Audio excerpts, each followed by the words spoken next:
story, we are going to discuss and reflect some of the questions at the end of the chapter. Question number 1, what conceptual difficulties are the students having?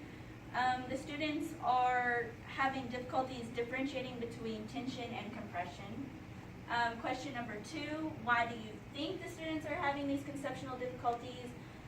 Partly due to the fact that they could not see any evidence on the force on being seen.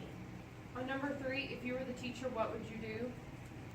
Make the presence of tension or compression more observable, and to use activities with Legos or YouTube videos.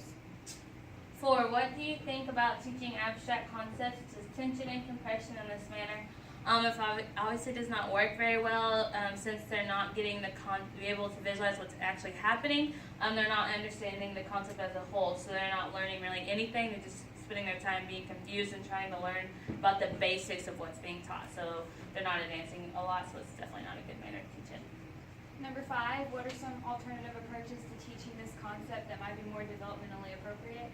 And we talked about showing YouTube videos and some other things like that to have more of a visual aid for the students.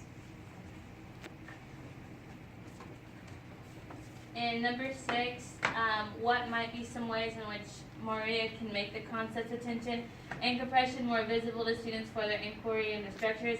An example it gives right before this question is getting Legos and just a way for them being able to see what is happening, because unlike a rope or you can see it squash or being pulled, they're not able to visualize that in a truss bridge with this figure. So with YouTube videos, as we have said, the Legos are able to visualize it and be able to grasp the concept of actually what is happening.